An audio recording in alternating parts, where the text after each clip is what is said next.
আজকাল দেখছি সমস্ত বাচ্চারা মোবাইলে একটা অ্যাডিক্ট হয়ে যাচ্ছে। ঠিক।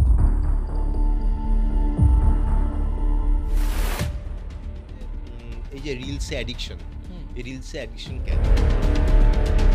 সেই বাবা মাদের আমি প্রশ্ন করব, আপনারা দিনে কটা বই পড়েন? আপনারা যদি বই পড়েন, আপনার ছেলে মেয়ে বই পড়বে। আপনি যদি রিলস দেখেন, আপনি এক্সপেক্ট করবেন না আপনার ছেলে মেয়ে রিলস ছাড়া অন্য কিছু দেখবে। Choice is ours. I use social media to promote my work.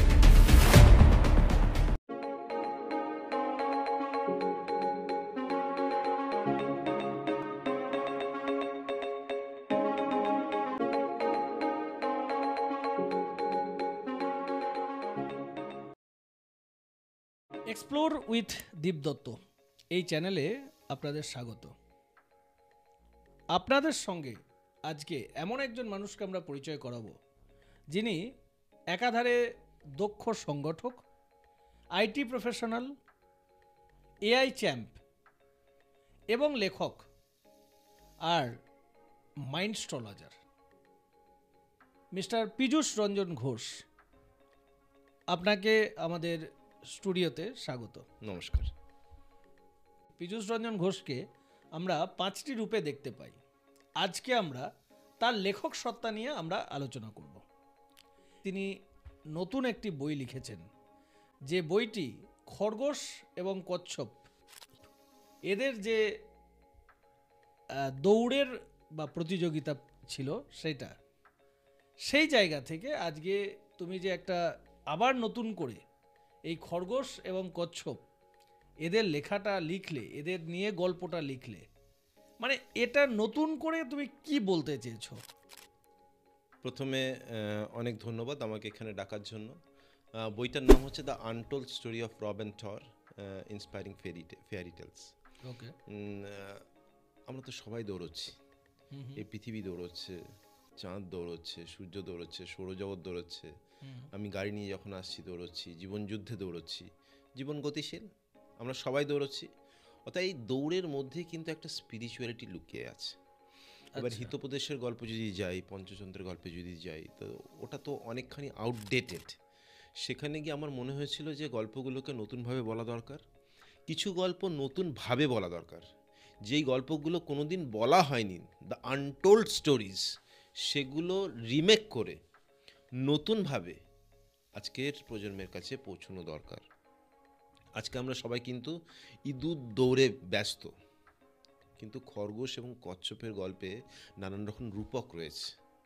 সেখানে কিন্তু বারবার বলছে যে ইঁদুর দৌড় নয়, এই দৌড় হচ্ছে ফুলফিলমেন্টের, এই দৌড় হচ্ছে হ্যাপিনেসের, এই দৌড় হচ্ছে কনসিস্টেন্সির। এই দৌড় কখন সাকসেসফুল হবে? যখন সেটা পারপাস এবং একদম রাইট ডিরেকশনে হয়। সো আজকের এই তত্ত্বকথা যদি আমি সবার সামনে তুলে ধরি, স্পিরিচুয়ালিটি তুলে ধরি, মাইন্ডস্ট্রোলজি দিয়ে তুলে ধরি, তাহলে হয়তো সেগুলো কেউ শুনবে না। Right. So it needs a different kind of storytelling. The storytelling needs to be relevant. The storytelling needs to be contemporary.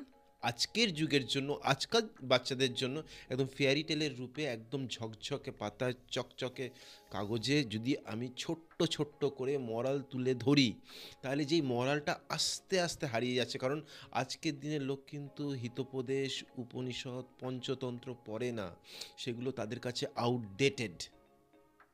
তারা হয়তো খরগোশ কচ্ছপের গল্প শুনেছে, বাট জাস্ট শুনেছে।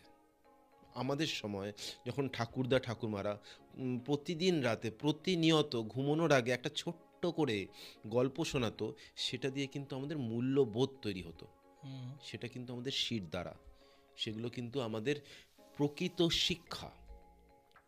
সেই শিক্ষা থেকে যখন আমরা আস্তে আস্তে দূরে সরে যাচ্ছি, আমরা যখন রিলসের জগতে প্রবেশ করছি, আমরা যখন কেবলমাত্র টেকনোলজি এবং ওই মুঠোফোনের মধ্যে নিজেদের আবদ্ধ করে নিচ্ছি, এবং আমরা নয়, আমাদের পরবর্তী প্রজন্ম, তাদের পরবর্তী প্রজন্ম আস্তে আস্তে যেভাবে মুঠোফোনে নেশাগ্রস্ত হয়ে উঠছে, সেখানে কিন্তু মূল্যবোধের অভাব আসছে। হয়তো অনেক কঠিন কথা বলে ফেললাম। খরগোশ এবং কচ্ছপের গল্পের রূপকে আমি কিন্তু মাইন্ডস্ট্রোলজির তত্ত্বই বলেছি, কিন্তু একটা অভিনব রূপে খুব সাধারণভাবে সাধারণ গল্পের মাধ্যমে। আমি মনে করি যে পৃথিবীর সবচেয়ে বড় কথা সবচেয়ে সহজ এবং সরলতম গল্পের মাধ্যমে বলা যায়, এবং সেটারই এটা প্রচেষ্টা। তোমার এই যে প্রচেষ্টা, এটার জন্য বেসিক্যালি মানে শ্রোতা যদি আমরা বলি বা যদি পাঠক বলি, সেটার এজটা কতটা? আমার মনে হয় প্রাইমারি সেকশন হয়তো বইটা রিলেট করতে পারবে না, সেকেন্ডারি থেকে বুড়ো যে কোনো ছাত্র এবং প্রাপ্তবয়স্ক এই বই পড়তে পারে। এই বইয়ের মধ্যে কিন্তু মূল তত্ত্ব যেটা রয়েছে সেটা সর্বজনগৃহীত হওয়া উচিত, কারণ এটা আজকের জীবনযুদ্ধে, আজকে আমরা যেভাবে দৌড়ে চলেছি, যেভাবে ইঁদুর দৌড়ে চলেছি, যেভাবে আমরা কর্পোরেট রেসে আছি, যেভাবে আমরা সোশ্যাল কম্প্যারিজনে আছি, সেখানে কিন্তু আজকের দিনে এটা খুব রেলেভেন্ট। অর্থাৎ এটা কেবলমাত্র ছাত্রদের জন্য নয়, এটা কিন্তু আমাদের জন্য, আমাদের বাবা মাদের জন্য, আমাদের পিয়সদের জন্য, আমার ভাই বোনদের জন্য, আমার বন্ধুদের জন্য। তোমার কি মনে হয় এই যে একটা প্রজন্ম, একটা গোটা প্রজন্ম রাইট নাও, এরা চলছে শুধুমাত্র রিলসে, শুধুমাত্র ফেসবুক, ইনস্টাগ্রাম অ্যান্ড সমস্ত রকম সমাজ মাধ্যম যেটা আমরা বলি, সেটা ছেড়ে এই বইটার প্রতি তারা কতটা আকর্ষিত হবে? প্রথমত বইটার মধ্যে এতগুলো ছবি রয়েছে এবং এত ছোট গল্প রয়েছে যে খুব বেশি মনোনিবেশ করা প্রয়োজন নেই। দ্বিতীয়ত হচ্ছে বইটার মধ্যে ধরে নিয়ে 100খানা মরালস রয়েছে, তার মধ্যে যদি একটি ছেলে একটা মরালস পেয়ে যদি একটা ভালো কাজ করে, সেখানে কি বইটা সার্থক হয়ে যায় না? অর্থাৎ আমি কতখানি গৃহীত হব, বইটা কতখানি গ্রহণযোগ্য হবে, তার চেয়ে বেশি ইম্পর্ট্যান্ট হচ্ছে আমি যে বার্তাটা দিতে চেয়েছি সেটা কি সঠিক, সেটা কি যুগোপযোগী। অর্থাৎ এটা দিয়ে যদি একটা লাইফও চেঞ্জ হয়, একটা ছাত্র যদি কোথাও রিলস থেকে বেরিয়ে এসে কোথাও একটা নতুন মূল্যবোধে নিজের জীবনকে শুরু করে, আমার মনে হয় আমি সার্থক হব। এবং আমি যদি পাস্ট বইগুলোতে যাই, 51 subconscious mistakes of my life বা মাইন্ড পাওয়ার, আমি কিন্তু অজস্র ফিডব্যাক পেয়েছি যাদের অনেকের জীবন পরিবর্তন হয়েছে। মাইন্ড পাওয়ার বইটা বেরিয়েছিল 2 বছর আগে কলকাতা বইমেলায়। The power of your subconscious mind থেকে যেটা 51 সাবকনসিয়াস রুলস, সেটা বেরিয়েছে লাস্ট অগাস্টে। সেটা জীবনের 51টা ভুলের ওপর, সেটাও যথেষ্ট গৃহীত হয়েছে। আমার মনে হয় এটাও সবাই গ্রহণ করবে এবং এটা অনেক সহজভাবে লেখা। মাইন্ডস্ট্রোলজির তৃতীয় বই হিসাবে এটা কিন্তু সবাই পড়তে পারবে বলে আমি বিশ্বাস, এবং সেই জন্য অনেকটা সময় নিয়ে একটা সবাই যেন গ্রহণ করতে পারে সেই ভাষায়, সহজ সরল মানে ভাষায়, অনেক সরলীকরণ করে তুমি এটা লিখেছো। সরলীকরণ করে লিখেছে। তো এই বইটা কি আমরা এই বছর বইমেলাতে পেতে পারি? একদম, এই বছর বইমেলা শুরু হচ্ছে 28 তারিখ, চলবে 9 তারিখ পর্যন্ত। পারুল প্রকাশনী স্টলে, বিগ বুক স্টলে এটা পাওয়া যাবে। অবশ্যই আমি সবাইকে অনুরোধ করব বইটা সংগ্রহ করতে। সঙ্গে বইটা আরেকটা বই থাকবে, সেটা হচ্ছে 51 subconscious mistakes of my life. Okay, তো এটার সঙ্গে আমি এবার যেটা তোমার কাছে একটা প্রশ্নে আসব, এই বইটা লিখতে কি তুমি কোনোভাবে এআই এর হেল্প নিয়েছো? একদম নিয়েছি। আমি এই বইটা লিখতে এআই এর হেল্প নিয়েছি, এই বইটার ছবি আঁকতে এআই এর হেল্প নিয়েছি, এবং আমার মনে হয় এতে কোনো বাধা নেই। আমি এআই চ্যাম্প ইন্ডিয়া বলে যে প্ল্যাটফর্মটা তৈরি করেছি, সেখানে কিন্তু আমি স্কুল কলেজে গিয়ে একটা জিনিসই শেখাই, সেটা হচ্ছে পরবর্তী প্রজন্ম, পরবর্তী যুগ কিন্তু এআই ছাড়া নয়। আমি যদি এআই ছাড়া পৃথিবী ভাবি, সেটা কিন্তু সম্ভবপর নয়। আজকের দিনে মুঠোফোন, আজকের দিনে টেকনোলজি, আজকের দিনে কম্পিউটার, আজকের দিনে যেভাবে আমরা মোবাইল বা ল্যাপটপ ইউজ করি, 50 বছর আগে হয়তো এটার আমরা বিরোধিতা করতাম, কিন্তু আজকে এটা রিয়ালিটি। 10 বছর পরে কিন্তু এআই রিয়ালিটি, এটা কিন্তু সব জায়গায় আসতে চলেছে। অর্থাৎ এআই শিক্ষাটা বেশি প্রয়োজন। এআই দিয়ে আমাদের জিনিস অ্যাডভান্স করা, সেটাকে পারফেক্ট করা, টাইম সেভ করা, very important. And I am a strong believer that in every aspect of life we need to use AI and AI tools. একদম। এবার আমি তোমার কাছে একটা অফ রুটে কোশ্চেন করছি, যেটা হলো যে আমরা আজকাল দেখছি যে সমস্ত বাচ্চারা মোবাইলে একটা অ্যাডিক্ট হয়ে যাচ্ছে। ঠিক। মোবাইল ছাড়া তারা যেন চলতেই পারছে না। তারা খাচ্ছে, কি খাচ্ছে জানে না, শুচ্ছে, ঘুমাচ্ছে, ঘুমানোর আগে মোবাইল লাগছে। তো এই যে জায়গাটা, এই জায়গাটা থেকে আমরা মানে প্যারেন্টস যারা, মা বাবা যারা, তারা সবসময় ট্রাই করছে যেন মোবাইল কোনোভাবে না দেওয়া যায়। ঠিক। আবার তুমি বলছো যে এআই কিন্তু আমাদের একটা ফিউচার, এআই ছাড়া কখনোই তারা চলতে পারবে না, তো এআই এর জন্য তাদেরকে মোবাইলের মাধ্যমে ইউজ করতে হবে ঠিক। রাইট নাও, অথবা কম্পিউটার, অথবা স্ক্রিনে, যেটা মেন Screen এ যেতে দরকার হচ্ছে স্ক্রিনে যেতে হচ্ছে। তাহলে এই যে জায়গাটা, এটাকে তুমি মানে আমরা কন্ট্রাডিক্টরি ভার্সন বলতে পারি কি? আমরা বাচ্চাদেরকে আমরা কি মোবাইল হাতে তুলে দেব কি দেব না? তুমি যদি এটা কিভাবে তুমি ভাবছো, বা তোমার কি মনে হয় এটার একটা উত্তর? প্রথমত যদি হচ্ছে যে এই যে রিলসে অ্যাডিকশন, এই রিলসে অ্যাডিকশন কেন? সেই বাবা মাদের আমি প্রশ্ন করব, আপনারা দিনে কটা বই পড়েন, সপ্তাহে কটা বই পড়েন, মাসে কটা বই পড়েন? আপনারা যদি বই পড়েন, আপনার ছেলে মেয়ে বই পড়বে। আপনি যদি রিলস দেখেন, আপনি এক্সপেক্ট করবেন না আপনার ছেলে মেয়ে রিলস ছাড়া অন্য কিছু দেখবে। অর্থাৎ change yourself first, be the change you want to see in your son and daughter, right? So do it first, number one. Number two হচ্ছে যে কোনো জিনিসের একটা সদুপয়োগ থাকে, একটা বাজে উপয়োগ থাকে। যে কোনো জিনিস আমি সৎভাবে ব্যবহার করতে পারি, বাজেভাবে ব্যবহার করতে পারি। সেটা ডিনামিট হতে পারে, সেটা একটা মুঠোফোন হতে পারে, সেটা যে কোনো, এমনকি বইও হতে পারে, সেটা বাজেভাবে ব্যবহার করতে পারি, সেখানে আমি অসৎ উপদেশ দিতে পারি, রাইট? রাইট।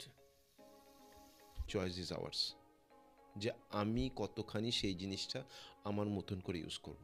আমি যখন সোশ্যাল মিডিয়া ইউজ করি, আমি এন্ডলেস টাইম থাকি না। I use social media to promote my work. So আজকে সোশ্যাল মিডিয়া তুমি যখন ইউজ করছো, আরেকজন যখন ইউজ করছে, সে তখন কী ভেবে ইউজ করছে, ইট ইজ ভেরি ইম্পর্ট্যান্ট। ইন্টেনশনটা ইম্পর্ট্যান্ট। অ্যাবসলিউটলি। ওকে, তো আমরা এগুলো তো জানছি, এর সঙ্গে এবার আমরা আবার ব্যাক অফ দ্য ট্র্যাক আমরা আবার যাই, যে এই যে এআই ইউজ করে তুমি লিখলে, ঠিক।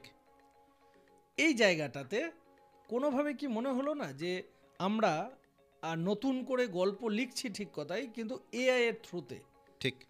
এটাতে কি কোনো অন্যরকম বার্তা, তুমি আজকে এত মানুষদের, এত বাচ্চা, এত যুবকদের সাথে কাজ করছো, তাদের কাছে কোনোভাবে কোনো বাজে মেসেজ বা খারাপ বার্তা যাবে না, আমি বলে চাই তোমার মনে হয়? এইটা নিয়ে কথা হোক, আমি চাই এটা নিয়ে ডিবেট হোক, আমি চাই এটা নিয়ে বলা হোক যে মানুষ তার সৃষ্টি এবং এআই এর থ্রু দিয়ে তার স্ক্রিপ্টিং এবং তার এডিটিং বা তার প্রুফ চেকিং যেটা হচ্ছে, সেটা কখনো কখনো গিয়ে মানুষের ক্রিয়েটিভ সত্তাকে হার্ট করছে, রাইট? কিন্তু আজকে আমি মনে করি, যখন 50 বছর আগে যখন কম্পিউটার ছিল না, তখন তো কেউ কম্পিউটারে লিখতো না। আজকের দিন আজকাল সবাই কম্পিউটারে লিখছে, এটা একটা ট্রেন্ড, রাইট? আমি বলছি 10 বছর পরে the hybrid trend is you have to use your brain and AI tools to be a good writer. You have to use AI and your brain to be a very good corporate programmer, coder, to be a journalist. এর সঙ্গে যদি তুমি এরকম দু একটা কোনো tools বলো, আমাদের আজকে অনেকেই শুনছে না, যে আজকে যারা- এই বইটা যেই টুলসগুলো আমি ইউজ করেছি, বইটার মধ্যে অজস্র ছবি রয়েছে, এবং ক্যানভা বলে একটা সফটওয়্যার আছে যেটা বহুল প্রচলিত, তার পেড ভার্সনটা।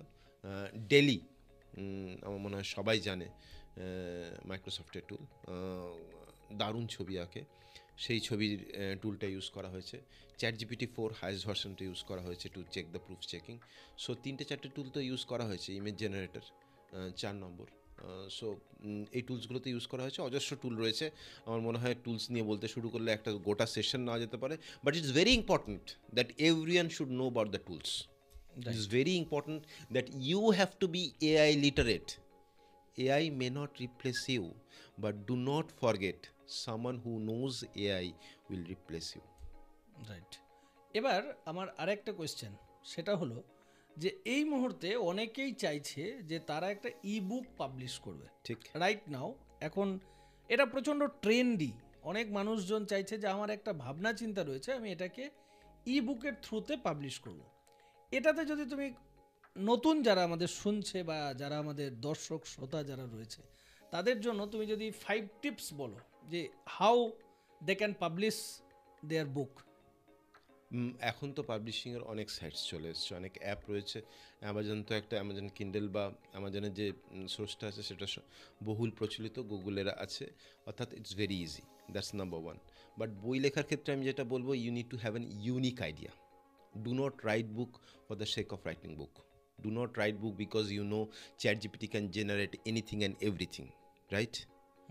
সো তোমার মাথায় যদি একটা ইউনিক আইডিয়া না আসে, তুমি যদি ফার্মলি সেই আইডিয়াতে বিলিভ না করো, if you are not living and breathing with that idea, if you have not done proper research, right? Please do not write book. কেউ পড়বে না, লোকের অহেতুক সময় নেই। Number two is very important that you are continuing a thread. So if you see Mind Power and then Subconscious Rules and then the Untold Stories of Robin Tor is a thread. Okay. I'm not promoting my non-fiction books. I'm not promoting গবার অনুগল্প যেটা আমার প্রথম বই, my friend G যেটা আমার corporate ফিকশনের fairy tales, not fairy tales, corporate fictions. আমি কিন্তু ওই বইগুলো প্রমোট করব না, because I think one of my purpose is to follow the thread of Mindstrology. আমার কথায় পরে আসবো, তোমার প্রশ্নে আগে আসছি। অর্থাৎ প্রথমে হচ্ছে choose the platform, okay, be it Amazon, be it Google or whatever. Second is, what is your intention? Why you want to write the book? What will be the content? Do you believe it? Have you done proper research?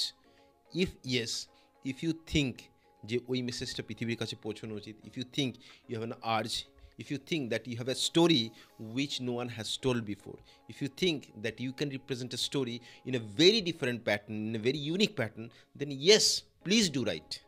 But while writing, if you think that you need to take help of any AI generated software, please do take that help, because তাতে কোনো অসুবিধা নেই। তোমার চিন্তন তোমার কাছে, তুমি যে কথাটা বলতে চাইছো সেটা তো তুমি লিখছো। তুমি যদি সেটাকে ফাইন টিউন করো, তুমি যদি সেটাকে প্রুফ চেকিং করো, there is no harm in it. So third হচ্ছে যে what kind of tools I can use. Fourth হচ্ছে যে how I can promote that book. আজকে আমি একটা খুব ভালো বই তৈরি করে যদি আলমারির মধ্যে রেখে দিই, it's not going to be read by anyone, right? একদম। So it's very important that it needs to be marketed.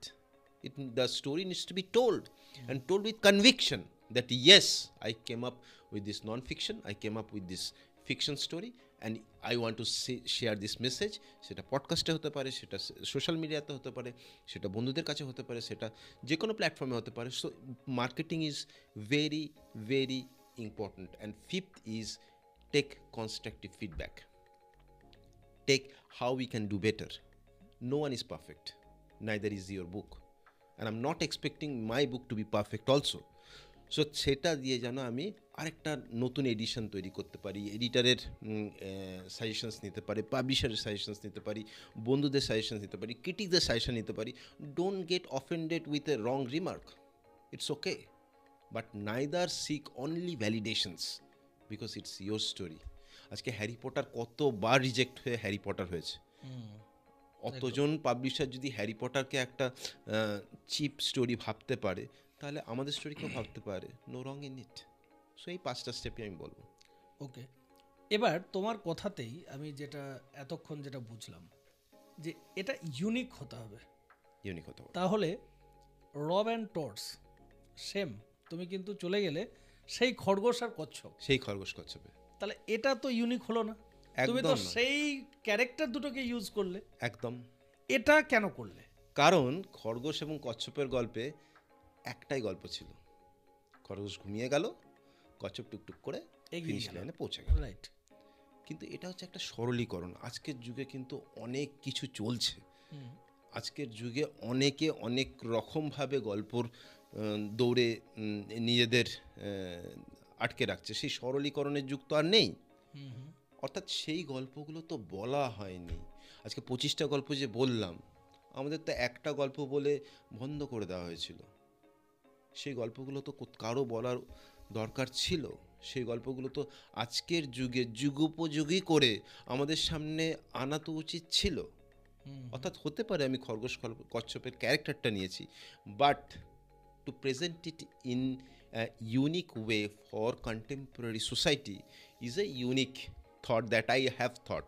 Second is, it is also related to mindstrology. যেটা আমার সাবজেক্ট, যেটা আমার পেটেন্ট। সো আমার কিন্তু এখানে কিছু মূল্যবোধ বা তত্ত্বকথা ওর মাধ্যমে একটা খরগোশ এবং কচ্ছপের মাধ্যমে, কোথায় এলা হাতির মাধ্যমে, কোথায় ডক্টর হিপোপটামাসের মাধ্যমে, কোথাও গিয়ে এলতামাসের মাধ্যমে, কোথাও গিয়ে লিও দ্য লায়নের মাধ্যমে আমি কিন্তু বলার চেষ্টা করেছি। অর্থাৎ যেটা হয়তো আমাদের মুখ থেকে শুনতে একটু বোরিং লাগে, যেটা হয়তো তত্ত্বকথা লাগে, সেটা একটা প্রাণী বা একটা জন্তুর মুখ থেকে শুনতে হয়তো কোথাও গিয়ে গ্রহণযোগ্যতা পেতেও পারে। এটাই তার মানে প্রচেষ্টা। এটাই আমরা ভাবতে পারি যে আজকে আমাদের যত পুরনো গল্প, তারা একটা জায়গায় গিয়ে ভ্যালিডিটি শেষ হয়েছে তাদের। সব গল্প ভ্যালিডিটি শেষ হয় না, কিছু গল্প শেষ হয়, কিছু গল্প রিমেক করতে হয়। 50 বছর আগে যে সিনেমাটা হয়েছিল, 30 বছর আগে যে সিনেমাটা হয়েছিল, সেটা কিন্তু রিমেক করতে হয়।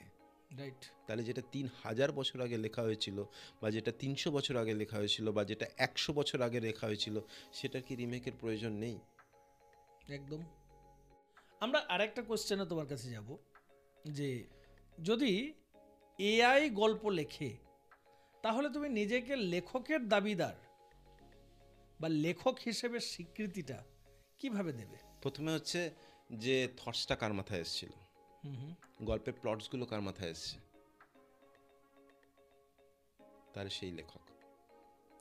আচ্ছা। অর্থাৎ তুমি যেই টুলই ইউজ করো, তুমি যদি যে ইউনিক থটসগুলো নিয়ে গল্পগুলো লিখছো, এবং সেই গল্পগুলো যদি তোমার হয়, এবং সেটা যদি এডিট করে, সেটা যদি প্রুফ চেক করে আই, গল্পের ওনারশিপ কিন্তু লেখকের হয়। এটা আমার মনে হয়েছে।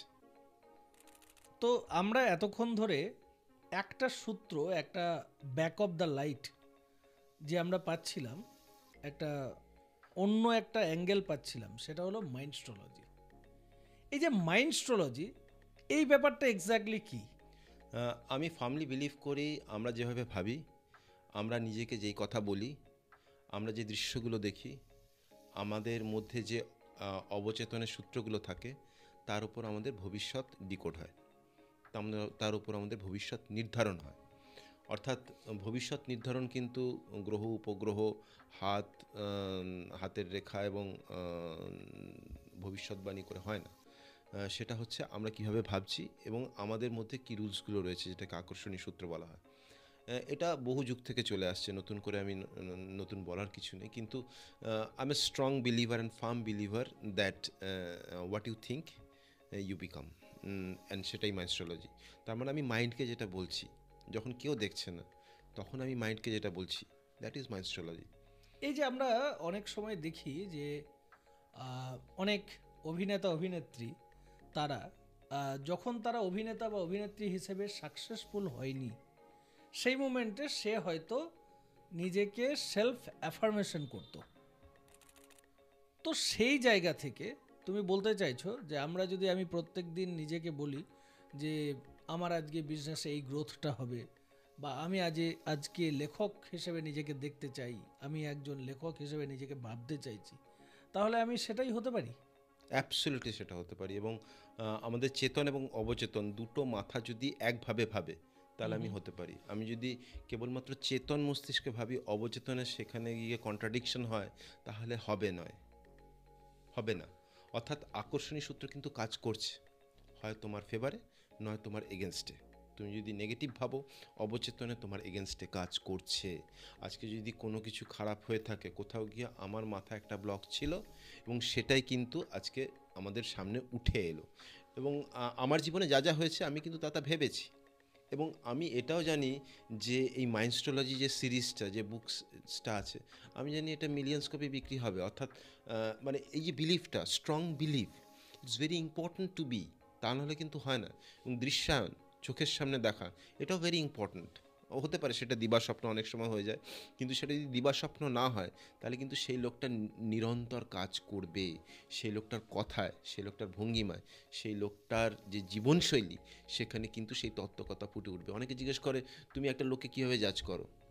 রাইট। আমি জাজ করি মাইন্ডসেটে। আমি জাজ করি সেই লোকটা কত বড় ভাবছে। আমি জাজ করি সেই লোকটা অ্যাবান্ডেন্ট ভাবছে কিনা, নাকি প্রতিনিয়ত কমপ্লেন করছে, নাকি প্রতিনিয়ত অন্যের মধ্যে ভুল খুঁজছে। যে অন্যের মধ্যে ভুল খুঁজছে, সে কিন্তু বেসিক্যালি নিজের জীবনে ভুলটাকে রেপ্লিকেট করছে। যে ভাবছে সবাইকে নিয়ে চলতে পারি, যে ভাবছে যে পৃথিবীতে সব কিছু প্রচুর অ্যাবান্ডেন্ট, তার কাছে কিন্তু অনেক কিছু আসে। এবং এটা কিন্তু বারবার পরীক্ষিত, প্রমাণিত, এবং এটাও কিন্তু একটা অবচেতনের সূত্র। অর্থাৎ আমি আজকে দুটো সূত্র বললাম, 51টা সূত্র আছে। 51টা সূত্র যদি জানতে হয়, ওই 50 অন সাবকনসিয়াস রুলস বা 50 on subconscious mistakes of my life পড়তে হবে। এই বইটা এখানে রয়েছে। এটার বইটার নাম হচ্ছে 50 on subconscious mistakes of my life.